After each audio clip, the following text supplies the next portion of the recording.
Les enquêtes réalisées dans le cadre du projet Hélène révèlent la place essentielle des inégalités sociales dans le développement des pratiques et des compétences numériques des enfants, que ce soit dans l'école ou hors l'école. La mobilisation collective s'impose. C'est pourquoi nous avons convié des enseignants, des personnels d'éducation, des médiateurs hors école, des étudiants, mais aussi des formateurs académiques, des formateurs aux pratiques numériques, ainsi que des chercheurs pour réfléchir toutes et tous ensemble aux solutions que l'on pourrait proposer pour lutter contre les inégalités sociales liées au numérique. Dans un premier temps, ce que nous vous proposons de faire, c'est un état des lieux, un recensement, une qualification de tout le matériel qui est existant aujourd'hui dans les écoles, et puis d'entreprendre différentes concertations, différentes consultations. En priorité, bien sûr, les enseignants. Nous vous conseillons d'aller à la rencontre du collectif des enseignants sur votre commune. Et également, si vous en avez la possibilité, je sais que vous avez un emploi du temps très conséquent, mais peut-être de prendre deux enseignants au profil un peu opposé, un enseignant qui n'utilise pas du tout le numérique et un enseignant qui l'utilise majoritairement. Ça vous permettra de rencontrer le collectif en ayant déjà une expérience, connaissance de leur expérience. Et la deuxième chose, le deuxième conseil que l'on peut vous donner, c'est de vous inspirer de tout ce que les maires de France, de communes similaires, de communes voisines en taille, puisque vous êtes dans une commune moyenne, de voir ce qu'ils ont mis en place et d'avoir ce feedback, ce retour d'expérience sur ce qui a marché, ce qui n'a pas marché dans leur école. Et puis de consulter des experts, des enseignants-chercheurs en sciences de l'éducation, etc. Pour tout cela arriver à un plan d'action et à budgétiser. Alors en fonction du budget que vous pourrez accorder, vous allez mettre la priorité sur une action. Et dans une troisième phase, étudier comment vous allez pouvoir pérenniser dans le temps, tout se déployer et pérenniser ce plan d'action. Tout ça pour avoir un impact à l'échelle des territoires, des familles, de vos administrés, également de votre équipe. Les parents, il faudrait qu'ils s'intéressent aux activités numériques de leur enfant et surtout qu'ils viennent et qu'ils se déplacent. Voilà. Et avant lui, on avait essayé des groupes de parents, mais les parents ils ne viennent pas parce qu'ils n'aiment pas trop se faire moraliser la tronche.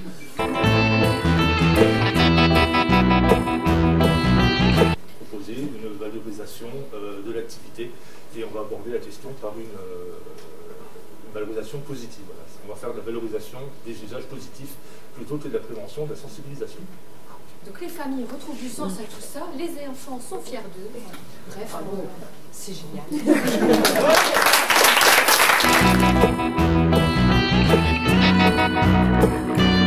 Les enfants à qui on va proposer une médiation, ils sont accompagnés de leurs parents, des parents de CSP+, métiers intellectuels, qui vont avoir un certain nombre de recommandations, de prescriptions, de commentaires à faire sur ce qu'on leur propose. Vous savez, c'est un petit peu celui qui fait la visite guidée pendant que le médiateur fait lui-même la visite guidée. Donc on se dit il faut trouver un moyen de satisfaire d'intégrer cette prescription pour pas que ça écarte ce public de la médiation et que les enfants puissent quand même bénéficier de ce qu'on peut leur faire faire. Du coup, on est parti du postulat que pour ça, il pouvait s'appuyer sur plusieurs choses, le médiateur. On n'a pas pris on s'est dit que la situation elle pouvait être déplaçable, peu importe qu'on soit dans un musée, une structure culturelle avec un grand C, ou qu'on soit aussi dans une structure d'éducation populaire ou accès aux loisirs à la culture, avec des ateliers, etc. Donc on est parti du postulat où il fallait il y avait dans les moyens pour mettre en œuvre son action, il fallait qu'il soit attentif à sa posture. Il s'appuierait sur les outils utilisant en l'occurrence le numérique et les médias. Il faudrait qu'au niveau des contenus, les contenus qu'il allait proposer, les dispositifs qu'il allait proposer auraient des contenus qui s'appuieraient sur du plurimédia. Donc on pourrait autant avoir du jeu vidéo que des contenus de réseaux sociaux, que des contenus de youtubeurs, par exemple. Je ne sais plus ce qu'on a mis derrière, qu'il y aurait aussi des temps de création, de production de contenu. du coup, et qu'on pouvait aussi aborder, s'appuyer sur les types de narration qui sont mises en œuvre aussi par le biais les différentes narrations qui existent aujourd'hui et dont les contenus médiatiques sont aussi des nouvelles formes de narration, par exemple. Faire le pont entre des choses qui sont légitimées, montrer que dans un jeu vidéo, on va avoir une narration qui répond aux mêmes critères qu'une narration d'un ouvrage classique, et essayer de rendre plus horizontal le côté culture légitime et populaire en utilisant notamment le numérique pour créer des temps communs, faire des écrans un moyen, mais un élément de partage, et aussi quelque chose d'individuel, mais à hauteur des parents et à hauteur des enfants, pour que chacun y trouve son compte et que les parents soient assez occupés sur une autre activité pour qu'on puisse proposer du contenu pour les enfants.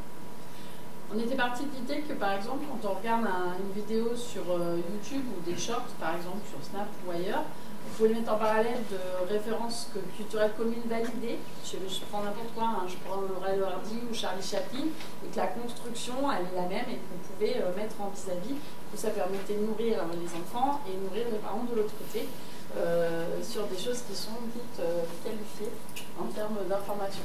Du coup, il s'appuie sur l'acte de jouer dans sa méthodologie, et dans la méthodologie qu'il va mettre en place. On l'a dit, il met en parallèle des jeux culturels, nature légitime et légitime. Voilà, on s'appuie sur tout ce qui est lié à la culture,